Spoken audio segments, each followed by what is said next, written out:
Tara, gawa tayo ng bibingka. Bibingkang bigas. Ayan. So, mayroon akong in-steam at saka gibake. Ayan. Ang sarap siya guys. Yung timpla as in. Tama lang yung tamis. At hindi siya nakakaumay. Perfect lang siya. So, tara, maggawa tayo ng bibingka. And of course, kailangan mayroong dahon ng saging. Ayan. Magkat lang ng pabilog. Ang size ay ano lang sa size ng gusto niyo. Yung sa akin, ayan, katamtaman lang na mag-fit sa aking molder. Ayan. And then, idadaan sa apoy para naman maluto yung dahon ng saging. Para hindi siya easy mag-split yung dahon. Ayan. At, ayan na. Ito yung molder na gagamitin ko guys. At lalagay ko na ang dahon ng saging. At yung molder ko pa lang to guys. Nabili ko ito sa eBay. Maganda siya. Tama lang yung size niya for me. So, yung ginawa kong bibingka guys, ano lang to siya. Yung nabibili na rice flour sa store. So, 2 cup yung ginawa ko.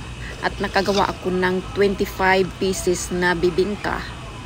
So, sa 2 cup na rice flour, ginamitan ko siya ng 1.5 na coconut milk. At half can ng evaporated milk. At 1 cup na white sugar. At 1 teaspoon na asin.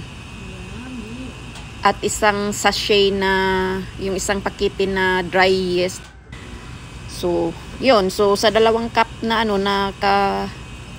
luto ako ng 25 pieces na bibingka. Masarap siya guys, as in. At ito yung mas prepare ko siya guys. Yung i-steam muna siya. Tapos i-bake ng ilang minutes hanggang mag-brownish ang top.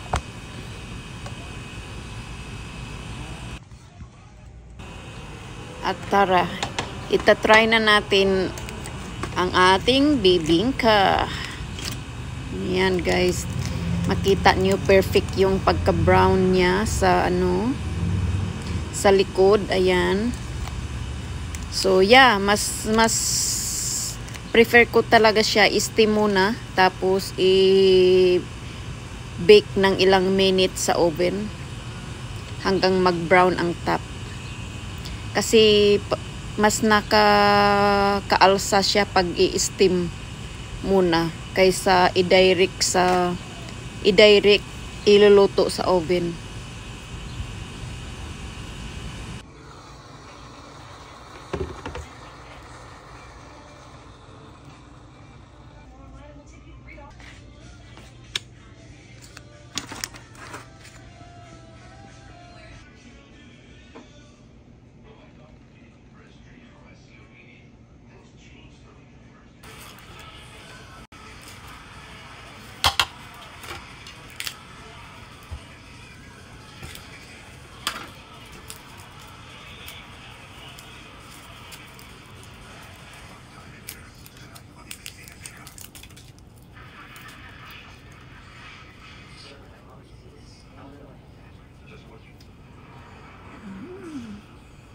Sarap.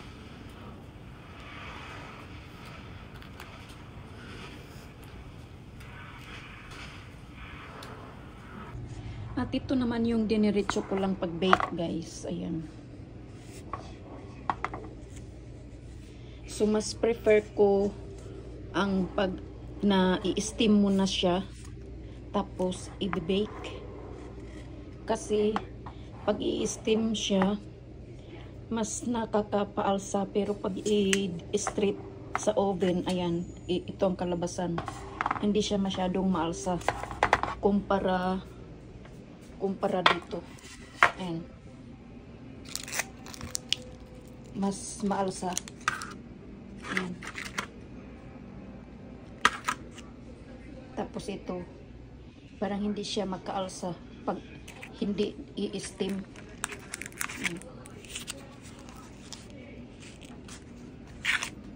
So yan. Bibingka time.